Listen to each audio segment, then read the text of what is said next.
Hello students, आज के lecture में हम लोग कवर करेंगे Gauss theorem and its application. इसके पहले कुछ पॉइंट क्लियर कर लेते हैं, जैसे इंटीग्रेशन ऑफ क्लोज लूप क्या होता है। तो देखो क्या इंटीग्रेशन के सेंटर पे हमने क्या किया, सर्कल लगा दिया। इसको रीड करेंगे क्या, इंटीग्रेशन ऑफ क्लोज लूप। ठीक है, यदि कोई रैंडमली सरफेस गिवन हो जो ds एलिमेंट से मिलके बना है, तो आप क्या कर सकते हो, इसका एरिया निकाल सकते हो। कैसे? ds यहाँ ये शेप इज इक्वल टू ये क्या होता है, एरिया ऑफ शेप। अब एग्जांपल देख लेते हैं कैसे इसको यूज करना है। सपोज करो कि किसी सर्कल का एरिया निकालना है और सर्कल क्या है, ds एलिमेंट से मिलकर के बना। या किसी स्फेरिकल बॉडी का हमने क्या करना है, एरिया निकालना है और स्फेरिकल बॉडी ds एलिमेंट से मिलकर के बना है। ठीक है, तो इसको राइट कर सकते हो क्या, ds, यहाँ पे शेप का नाम दे दो, ये क्या है, स्फेरिकल बॉडी। ये क्या हो जाएगा, एरिया ऑफ स्फीयर। अब इसका रेडियस यदि r है तो एरिया ऑफ स्फीयर क्या होता है, 4 पाई r स्क्वायर। निकल गया। इसी तरह यदि कोई क्यूब है, कोई क्यूब गिवन है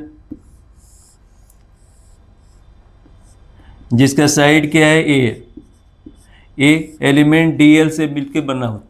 ठीक है, तो इसका एरिया निकालने का फार्मूला ये क्या हो गया, क्यूब ds। ये क्या हो गया, एरिया ऑफ क्यूब।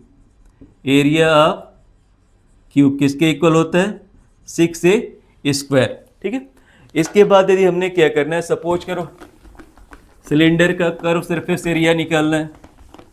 वो कैसे निकाला जाएगा, ये है आपका क्या, सिलेंडर जिसका रेडियस क्या है, r, लेंथ क्या है, l। इसके सरफेस पे कोई पॉइंट ले लिया, एरिया एलिमेंट ds। अब ds का इंटीग्रेट करोगे, किसका निकाल रहे हैं हम लोग, सिलेंडर। किसका, सिलेंडर का curve surface area, curve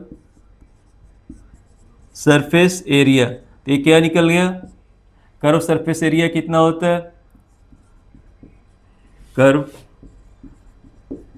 surface area of cylinder कितना, 2 पाई r f। ठीक है, तो इसके हेल्प से हम क्या करते हैं कि किसी भी रैंडमली सरफेस का एरिया निकाला जा सकता है। कोई भी क्लोज सरफेस, मान लो रैंडमली कोई क्लोज सरफेस लो, इसके अंदर चार्ज इनक्लोज है, तो इस सरफेस को हम क्या कहेंगे, गॉसियन सरफेस। Gaussian surface. अब इंपॉर्टेंट क्या है, सपोज करो क्या है कि किसी गिवन पॉइंट पे एरिया का डायरेक्शन क्या है आपका, ds है, इलेक्ट्रिक फील्ड क्या है आपका, E है, इनके बीच के एंगल क्या है, थीटा। ठीक है, तो इसके हेल्प से हमें क्या करना है, इलेक्ट्रिक फ्लक्स हम क्या कर सकते हैं, फाइंड कर सकते हैं। कैसे, तो integration of a close surface वाला formula, E dot ds is equal to क्या हो गया, फ्लक्स ऑफ दिस सरफेस। ठीक है, तो ये निकल गया आपका फ्लक्स। ये हम क्या करेंगे, यूज करेंगे गॉस थ्योरम में। ठीक है, अब इसके बाद देखते हैं क्या, गॉस थ्योरम। गॉस थ्योरम क्या होता है,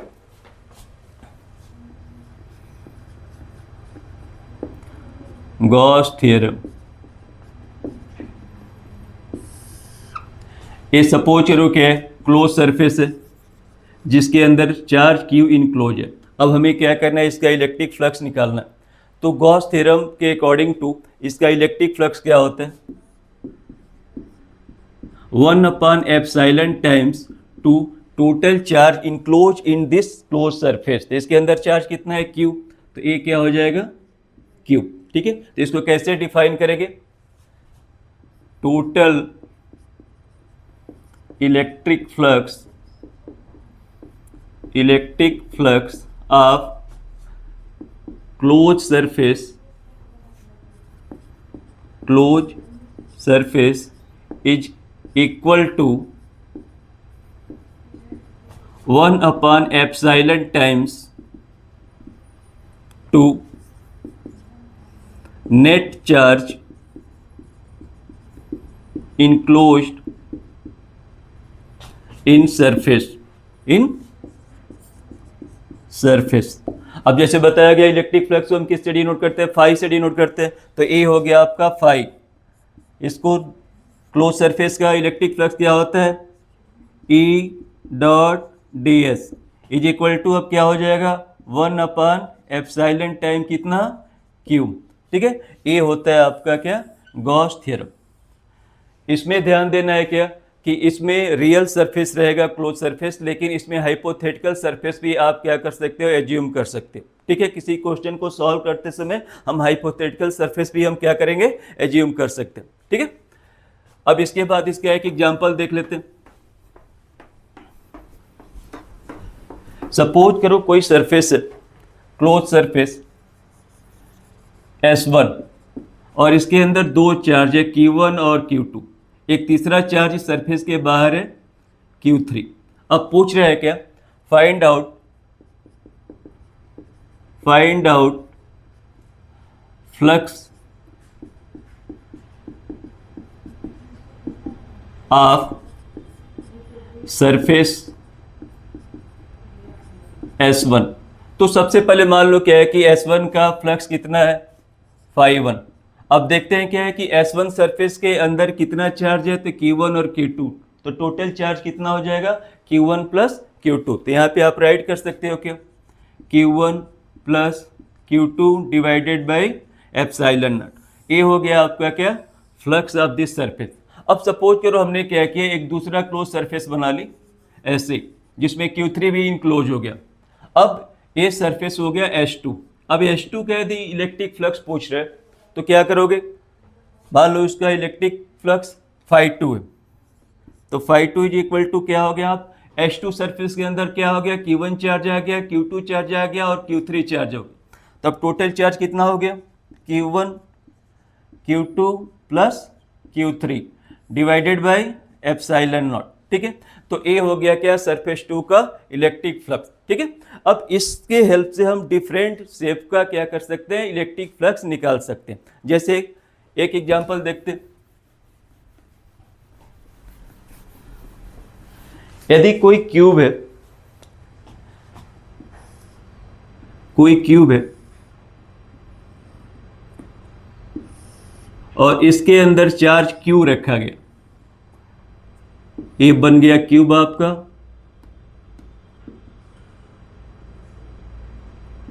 इसके अंदर चार्ज Q रखा गया। ठीक है, अब कहा जाए कि इसका टोटल इलेक्ट्रिक फ्लक्स कितना होगा, तो आप देख रहे हो क्या, ये सब क्या है, गॉसियन सरफेस है, ये गॉसियन सरफेस है। तो total flux of this cube, total flux कितना हो जाएगा, तो इसके अंदर इनक्लोज चार्ज कितना है, Q, और क्या होता है, एप्सिलॉन नॉट। सिंपल, ये क्या हो गया इसका इलेक्ट्रिक फ्लक्स।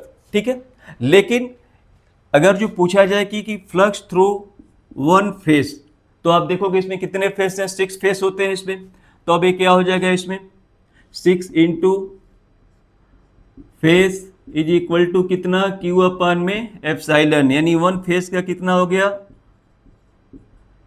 Q अपान में 6 एप्सिलॉन।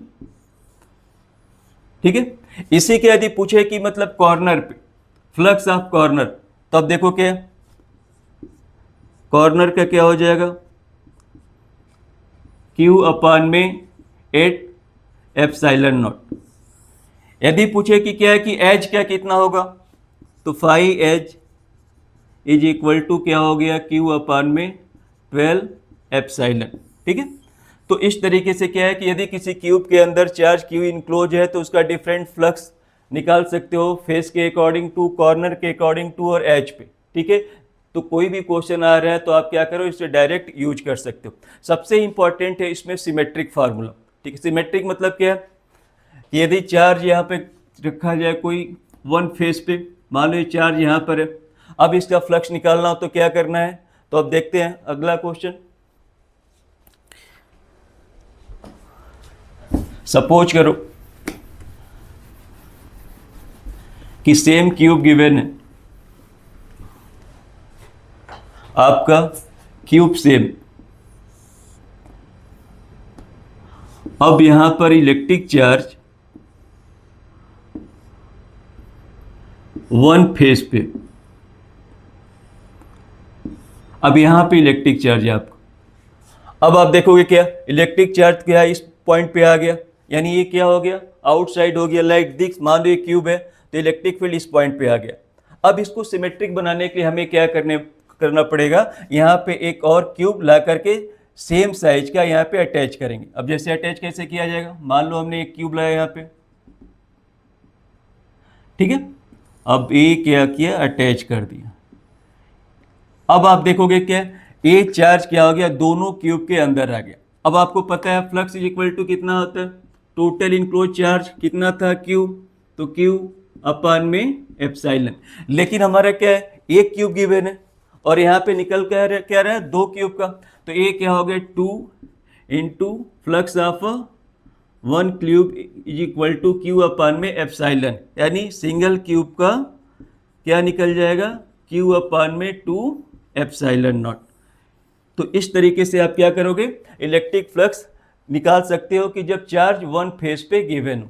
अब आप देखो क्या, इलेक्ट्रिक चार्ज यदि कॉर्नर पे गिवन, इलेक्ट्रिक चार्ज यदि क्यूब के कॉर्नर पे गिवन हो, मान लो ये हमारा क्यूब है, अब इलेक्ट्रिक चार्ज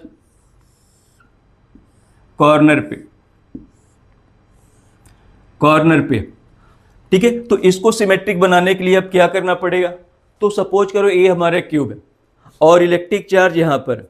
अब क्या किया जाए कि इलेक्ट्रिक चार्ज बिल्कुल सेंटर में आ जाए, तो हम ऐसे क्यूब क्या करेंगे, 3 नीचे और 4 ऊपर, 7 मोर क्यूब को ला करके इस यहाँ पे रख देंगे, जिससे क्या होगा, चार्ज बिल्कुल अंदर आ जाएगा। तो टोटल क्यूब कितने बन जाएंगे, 8 क्यूब बन जाएंगे। अब देखो क्या, अब सिमेट्रिक फॉर्म में क्या हो जाएगा, 8 into single cube is equal to कितना होता है, क्यू अपान में एप्सिलॉन।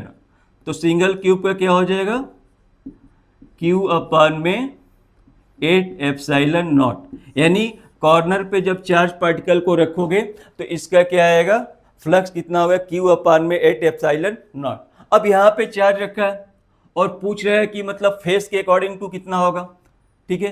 तो इस कंडीशन में फेस के अकॉर्डिंग अब देखोगे क्या कि यहाँ पे जब हमने क्यूब रखा, इसको सिमेट्रिक बनाया, तो बस इसके 3 सरफेस फ्री हैं, ठीक है। तो ये क्या निकल जाएगा, 1/3 इंटू क्यू अपान में 8 एप्सिलॉन नॉट, यानी ये क्या आ गया हमारा, क्यू अपान में 24 एप्सिलॉन नॉट। ये क्या होगा, 5 फेस, यानी इलेक्ट्रिक फ्लक्स थ्रू फेस। कब कि जब चार्ज कहाँ पर रखा हो, कॉर्नर पे रखा हो। अब देखते हैं, जब किसी हेमिस्फेरिकल बॉडी को किसी यूनिफॉर्म इलेक्ट्रिक फील्ड या नॉन यूनिफॉर्म इलेक्ट्रिक फील्ड में रखते हैं तो उसका नेट फ्लक्स क्या होता है, 0 होता है। तो अब देखो क्या, हमें क्या करना है कि इलेक्ट्रिक फ्लक्स निकालना है क्या, हेमिस्फेरिकल बॉडी का, इसको हमने क्या किया कि यूनिफॉर्म इलेक्ट्रिक फील्ड में रखा, ठीक है। तो अब आप देखो क्या, phi total is equal to क्या हो जाएगा, फाई कर्व से इसका प्लस फाई सर्कल इसका, ठीक है। अब नेट फ्लक्स 0 होना चाहिए, तो ये क्या हो, phi curve plus phi circle is equal to 0, ठीक है। तो flux of a curve surface is equal to minus phi circle, ठीक है। अब आप देखोगे क्या, ये सर्कल का एरिया क्या है, नीचे वाले का डाउनवर्ड डायरेक्शन में, इलेक्ट्रिक फील्ड क्या है, अपवर्ड डायरेक्शन में, दोनों के बीच के एंगल क्या है, 180 डिग्री। तो आप यहाँ पे राइट करो, माइनस ई ए कॉस 180 डिग्री, ठीक है। अब ये क्या हो गया, माइनस ई ए इंटू -1, ठीक है, किसके इक्वल, प्लस ई ए। अब इसका रेडियस क्या है, ए, तो आप राइट कर सकते हो क्या, प्लस ई पाई ए स्क्वायर, और इस तरीके से ये क्या हो गया, कर्व सरफेस एरिया का फ्लक्स निकल गया। इसी तरह हेमीस्फेरिकल बॉडी को जब हमने क्या किया कि नॉन यूनिफॉर्म इलेक्ट्रिक फील्ड में रखा, तो उस कंडीशन में भी टोटल फ्लक्स क्या होगा, 0 होगा। तो same formula, phi curve surface phi circle is equal to phi total. अब ये 0 होने चाहिए, तो ये क्या होगा, तो phi circle is equal to minus phi curve surface. हमेशा ध्यान देना कि जब क्या करना है, नॉन यूनिफॉर्म में निकालना हो तो कर्व सरफेस एरिया का निकालेंगे, जब यूनिफॉर्म इलेक्ट्रिक फील्ड में निकालना हो तो सर्कल का निकालेंगे। ठीक है, तो कर्व सरफेस एरिया का क्या होगा, देखो माइनस ई इंटू एरिया। अब आप देखोगे क्या, जिस डायरेक्शन में इलेक्ट्रिक फील्ड है उसी डायरेक्शन पे कर्व सरफेस का एरिया है, तो ये क्या हो गया, कॉस 0 डिग्री। अब माइनस ई ए इंटू प्लस 1, यानी क्या हो गया, माइनस ई और ए क्या हो जाएगा, पाई ए स्क्वायर। इस तरीके से क्या है कि जब हमने क्या किया, हेमीस्फेरिकल बॉडी को किसी नॉन यूनिफॉर्म इलेक्ट्रिक फील्ड में रखा तो उसका फ्लक्स कितना निकला, माइनस ई पाई ए स्क्वायर। ओके, अब इसके बाद देखते हैं क्या, यदि किसी लॉन्ग स्ट्रेट वायर को जिस पर यूनिफॉर्म चार्ज डिस्ट्रीब्यूटेड हो किसी शेप से पास करा रहे, तो इसका फ्लक्स क्या होगा। तो देख लो, सपोज करो क्या है कि यूनिफॉर्म रॉड है जिसके ऊपर यूनिफॉर्म चार्ज डिस्ट्रीब्यूटेड, अब ये किसी क्यूब से पास कर रहे हैं, क्यूब से पास कर रहे हैं, ठीक है। अब इसका फ्लक्स कितना होगा, तो सबसे पहले देखते हैं क्या है कि क्यूब के अंदर यानी शेप के अंदर रॉड का लेंथ कितना है। ठीक है, तो सपोज करो रॉड का लेंथ क्या है, एल, साइड मान लो एल इसका। ठीक है, तो तुम्हें बताया गया था लेमडा इज इक्वल टू क्या है, क्यू बाई एल। तो इससे क्या निकल गया, क्यू इज इक्वल टू कितना, लेमडा एल। ठीक है, अब अपना क्या है, फ्लक्स का फॉर्मूला लगाते हैं। फ्लक्स इज इक्वल टू क्या है, क्यू इन अपान में एप्सिलॉन। अब इसके अंदर चार्ज कितना इंक्लोज है, तो लेमडा एल के इक्वल, तभी क्या हो गया, फाई इज इक्वल टू कितना, लेमडा एल अपान में एप्सिलॉन नॉट। ये क्या हो गया, electric flux of a rod passing through any surface. एक क्यूब है तो इसका लेंथ ले, किसी सिलेंडर से पास कर रहा है तो वो भी निकाल सकते हैं। ठीक है, अब देखते हैं क्या applications of a Gauss theorem. हम गॉस थ्योरम के हेल्प से electric field due to infinite line of a charge distribution निकाल सकते हैं, electric field due to infinite thin sheets निकाल सकते हैं, फिर electric field due to conducting spherical shell निकाल सकते हैं। ठीक है, अब देखते हैं क्या कि first electric field due to infinite line of charge distribution. ठीक है, तो पहला हेडिंग दोगे आप क्या,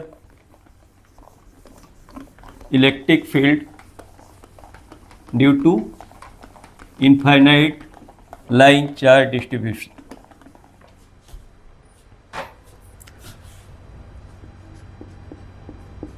electric field due to infinite line of charge distribution. अब सपोज करो कि इनफाइनाइट लेंथ का कोई वायर डॉटेड लाइन शो कर रहा है इनफाइनाइट लेंथ, ठीक है, जिस पर uniform charge distributed, positive charge distributed. अब हमने क्या किया, एक आर रेडियस का सिलेंडर ड्रॉ कर लिया जिससे क्या क्लोज सरफेस के अंदर आ जाए, जैसा अभी अभी मैंने बताया था, जिसका लेंथ क्या है, एल। ठीक है, रेडियस क्या है इसका, आर।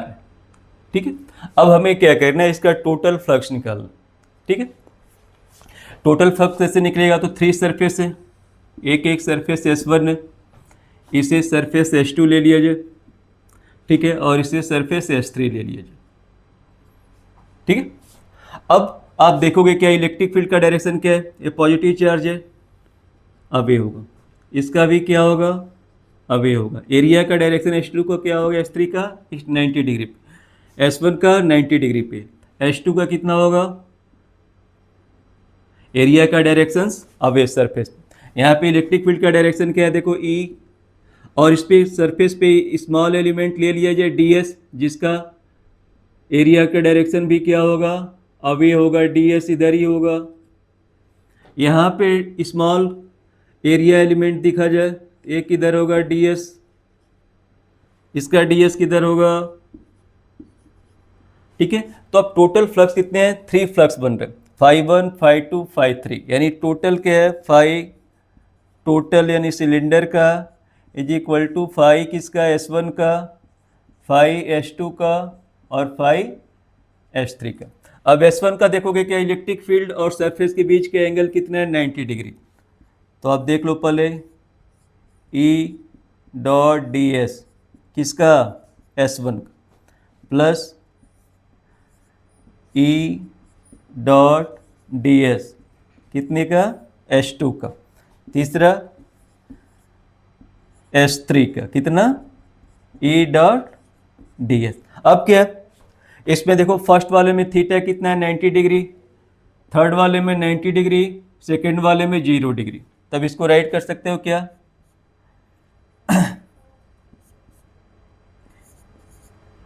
S1 का E ds cos 90 degree, S2 का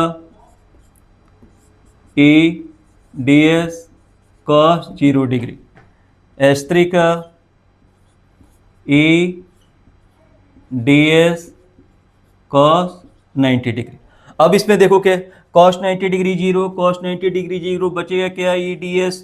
ठीक है, तो इसमें देख लेते हैं क्या टोटल कितना आ गया, फाई टोटल यानी सिलेंडर का कितना आ गया, E ds, integration of E ds किसका, H2 का, E को हमने क्या किया, बाहर कर लिया, ds किसका, H2 का।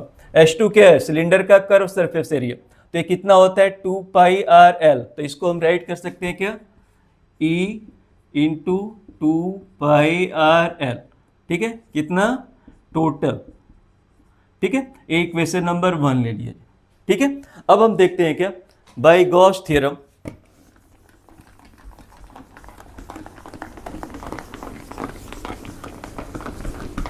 बाय गॉस थ्योरम तुम्हें पता है,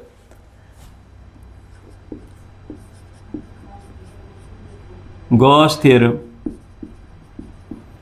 कितना, फ्लक्स कितना टोटल यानी किसका, सिलेंडर का, कितना होना चाहिए, Q अपान में एप्सिलॉन नॉट। ठीक है, अब टोटल कितना आ गया, E इंटू 2 पाई आर एल, और Q इज इक्वल टू क्या होता है, लेमडा एल अपान में एप्सिलॉन। क्यों, चूंकि लेमडा इज इक्वल टू क्या होता है, lambda is equal to Q by L. Lambda क्या है, लीनियर चार्ज डेंसिटी। अब आप यहाँ पे देखोगे क्या, L से L कैंसिल हो गया, अब E इज इक्वल टू कितना आ गया, लेमडा अपान में 2 पाई एप्सिलॉन आर, और ए क्या होता है, electric field due to infinite line of charge of distribution.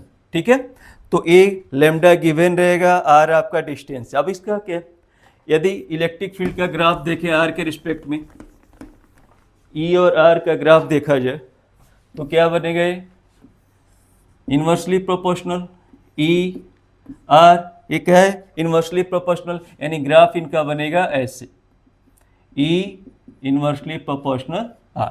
ये हो गया आपका क्या है, electric field due to infinite line of a charge distribution. ठीक है, इसके बाद देखते हैं क्या, electric field due to infinite thin sheet. ठीक है, अब कोई शीट्स होगा, एरिया क्या होगा, इनफाइनाइट होगा। तो अब देखो क्या, electric field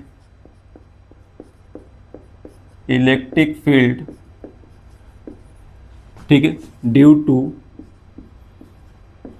infinite thin sheets.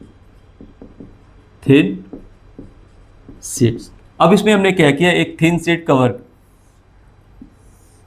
Suppose करो क्या है ये थिन शीट्स, इस पे क्या है चार्ज, यूनिफॉर्मली चार्ज डिस्ट्रीब्यूटेड।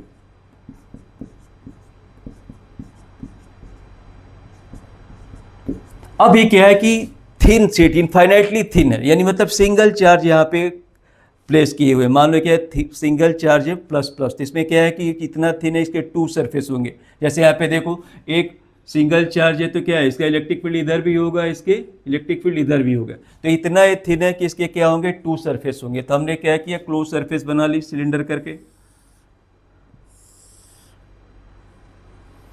ठीक है, अब इसका एरिया देखो, इलेक्ट्रिक फील्ड का इधर होगा, इसका एरिया क्या है इधर होगा, एरिया का डायरेक्शन दोनों साइड में। अब क्या है कि there are two surface in thin surface, यहां पे लिखना क्या, there are two surface in thin sheets. Therefore अब क्या है, यूजिंग गॉस थ्योरम, अब हमें क्या करना है, टू सरफेस का निकालना है, तो integration of E dot D S कितना, क्यू अपान में एप्सिलॉन नॉट। अब देखो क्या ई डी एस दोनों का डायरेक्शन सेम डायरेक्शन पे है, तो अब राइट कर सकते हो क्या, two integrations E D S upon में क्यू अपान में एप्सिलॉन, ई को बाहर कर लिया जाए, टू ई इंटीग्रेशन क्या है डी एस का, और ये क्या हो गया, क्यू अपान में एप्सिलॉन। ठीक है, यदि इसका टोटल एरिया क्या है, ए है, तो क्या राइट कर सकते हो यहाँ पे, two E A is equal to Q, Q के जगह पे हमें क्या राइट करना है, सिग्मा ए अपान में एप्सिलॉन नॉट। क्यों, क्योंकि सिग्मा इज इक्वल टू क्या था, Q by a surface charge density. अब यहाँ से क्या हुआ, ए से कैंसिल हुआ, तो electric field is equal to कितना आ गया, सिग्मा अपन में टू एप्सिलॉन नॉट। ए क्या हो गया, electric field due to infinitely thin sheets. ठीक है, या इस पॉइंट पे देखो या लेफ्ट साइड में देखो, इलेक्ट्रिक फील्ड क्या होगा, इतना ही होगा। ठीक है, इसके बाद एक क्वेश्चन देख लेते हैं थिन शीट्स पे।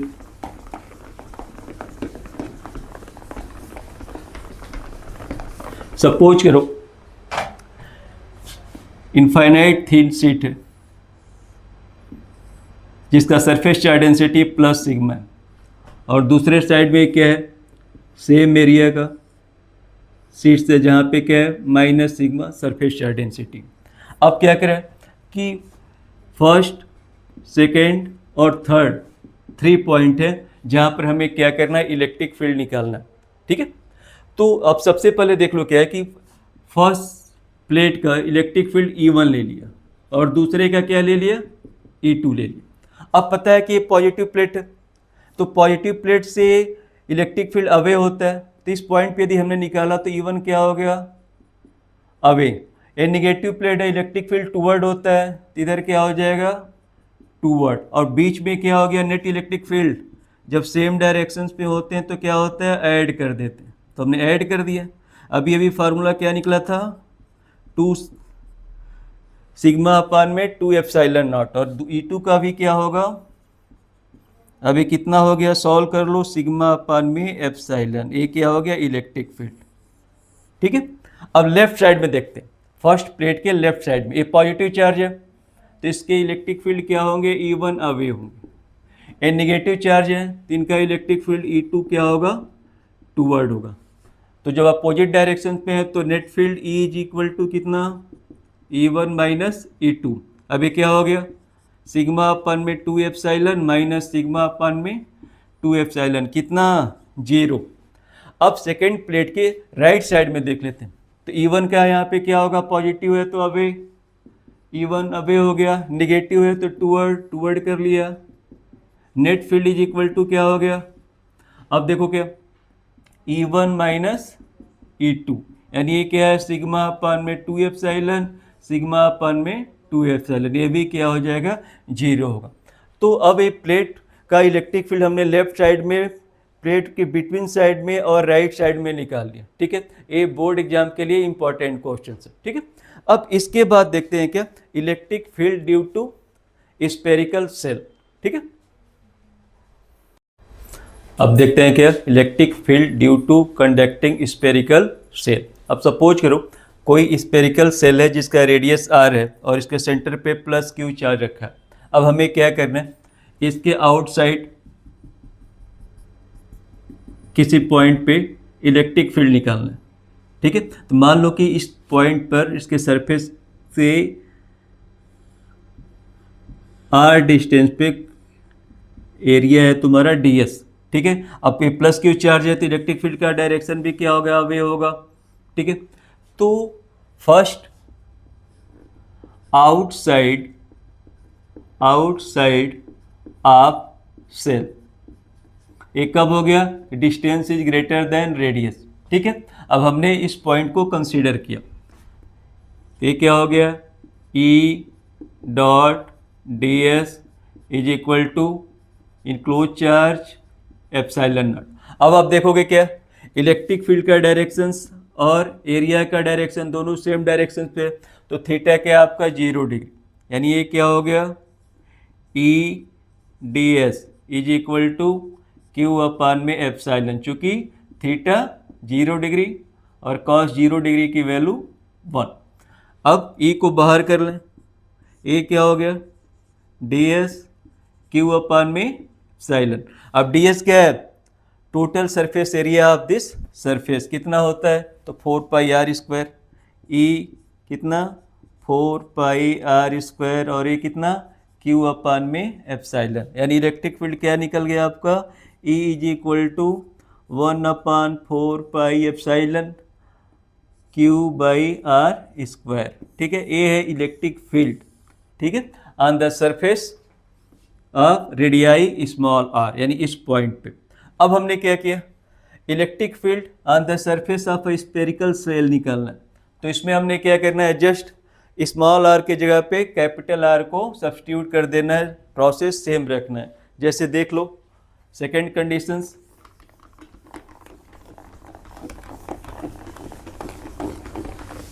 On the surface, second on the surface, ये क्या है, R is equal to capital R, करना कुछ नहीं है, बस हमने क्या करना, R is equal to capital R substitute करना है। Electric field is equal to क्या आ गया, 1/4 pi epsilon Q by R square. चलिए अब सपोज करो हमें क्या करना है कि सेल के इनसाइड किसी पॉइंट पे हमें क्या करना है, इलेक्ट्रिक फील्ड निकालना है। तो चलो हमने आर रेडियाई का स्फेरिकल सरफेस ड्रॉ किया, ठीक है। अब यहाँ पर भी देखो क्या है, पॉइंट ले लिया, ई अवे होगा, डी एस अवे होगा। तो third conditions, inside spherical shell, यानी R less than radius of spherical shell. अब आप देखोगे क्या, किसी भी क्लोज सरफेस के अंदर, खास करके क्या हो जब कंडक्टिंग हो, यानी क्यों कहो कि कंडक्टिंग स्फेरिकल सेल के अंदर, ठीक है, जब चार्ज रखते हो तो चार्ज क्या होता है, सरफेस पे आ जाता है, यानी क्या है कि कोई भी इनक्लोज चार्ज, अंदर चार्ज नहीं रहता। तो इस कंडीशंस में आप क्या बताओगे कि F E dot D S is equal to q in upon में एप्सिलॉन नॉट। अब चूंकि q in is equal to 0, therefore electric field क्या हो गया, E dot D S is equal to 0, तो E इज इक्वल टू क्या हो गया 0, ठीक है। यानी क्या है कि इसके अंदर, यानी कंडक्टिंग स्फेरिकल सेल के अंदर इलेक्ट्रिक फील्ड क्या होता है, 0 होता है, ठीक है। अब इसके बाद देख लेते हैं, अब कंडक्टिंग सेल के लिए इलेक्ट्रिक फील्ड और डिस्टेंस के बीच हम ग्राफ रिप्रेजेंट कैसे करेंगे देख लेते हैं। ये इलेक्ट्रिक फील्ड वाई एक्सिस को शो करेगा और ये क्या करेगा, डिस्टेंस को शो करेगा, ठीक है। अब सरफेस पे आप देखो क्या, सरफेस पे इलेक्ट्रिक फील्ड मैक्सिमम होगा और उसके बाद इन्वर्सली प्रोपोर्शनल हो, यानी ये क्या होता है, E inversely proportional R square. Surface पे क्या हो गया, मैक्सिमम, इसके अंदर जीरो, ऐसे सॉल्व कर लो, ये है आपका, ठीक है। तो ये हो गया क्या, graph between electric field and distance for conducting spherical shell. अब इसके बाद देखते हैं क्या, electric field due to non conducting spherical body. Electric field due to non conducting spherical body. Electric field due to non-conducting spherical body। अब suppose करो क्या है, स्पेरिकल बॉडी जिसका रेडियस क्या है आर है, ठीक है, जिसके सेंटर पे मान लिया चार्ज प्लस क्यू है, ठीक है। तो अब आउटसाइड निकालने के लिए सेम फार्मूला जो कंडक्टिंग स्पेरिकल सेल के लिए था, सरफेस पे वही सेम फार्मूला, वैल्यू भी सेम रहेगी, लेकिन इनसाइड क्या होता है, चेंज होता है, क्योंकि इसके अंदर चार्ज जीरो नहीं होकर के क्या होता है, यूनिफॉर्मली डिस्ट्रीब्यूटेड होता है, ठीक है। अब सपोज करो हमने क्या किया, आर रेडियस के रीजन में हमें क्या करना है, इलेक्ट्रिक फील्ड निकालना है। यहाँ पे एरिया क्या ले लिया, ds, इलेक्ट्रिक फील्ड क्या होगा, अवय होगा। तो सबसे पहले हमें क्या करना है, चार्ज डेंसिटी निकालना है। तो charge density of spherical body rho is equal to क्या होता है, चार्ज अपान में वॉल्यूम, यानी 4/3 pi R cube, equation number 1, ठीक है। अब सपोज करो स्मॉल आर रीजन में इलेक्ट्रिक चार्ज क्या है, क्यू डैश से, ठीक है। If electric charge in region of radii r is q dash, then अब q डैश देखो क्या हो जाएगा, q dash is equal to charge density, यानी क्या है, electric charge per unit volume. तो ये क्या हो गया, q अपान में 4/3 pi R cube into volume of this region, यानी 4/3 पाई आर क्यूब। अब 4/3 से कैंसिल, कितना आ गया, Q dash is equal to क्या हो गया, क्यू आर क्यू अपान में इक्वेशन नंबर 2 ले लिया जाए। ये क्या हो गया, इनक्लोज चार्ज हो गया, यानी इसके अंदर कितना चार्ज आ गया, क्यू आर क्यू अपान में आर क्यूब। अब हमें क्या करना है, इसका इलेक्ट्रिक फील्ड निकालना है। तो इलेक्ट्रिक फील्ड कैसे निकलेगा, तो यूजिंग गॉस थ्योरम,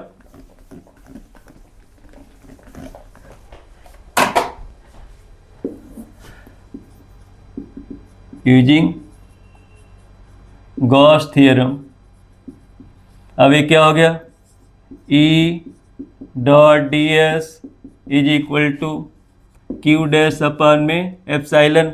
अब आप देखोगे क्या, E D S same direction में E, और डी एस क्या निकल जाएगा तुम्हारा, टी एस। क्यू डैश की वैल्यू क्या है, क्यू आर क्यू अपान में कैपिटल ई, एरिया कितना हो जाएगा, 4 पाई आर स्क्वायर, और ये क्या हो गया, क्यू आर क्यू अपान में आर क्यू। अब देखो क्या, ये 2 पावर है 3 पावर, अभी पावर कैंसिल होके क्या हो जाएंगे, 1 अपान में, और एप्सिलॉन नॉट भी था तो एप्सिलॉन नॉट भी कर लिया जाए। तो ये क्या हो जाएगा, 4 pi epsilon Q R upon में आर क्यू। ये क्या हो गया, electric field inside non conducting spherical shell. अब इसके लिए यदि ग्राफ हमने ड्रा किया, इसके लिए यदि ग्राफ ड्रा किया जाए तो उसका ग्राफ कैसे आएगा, देख लो।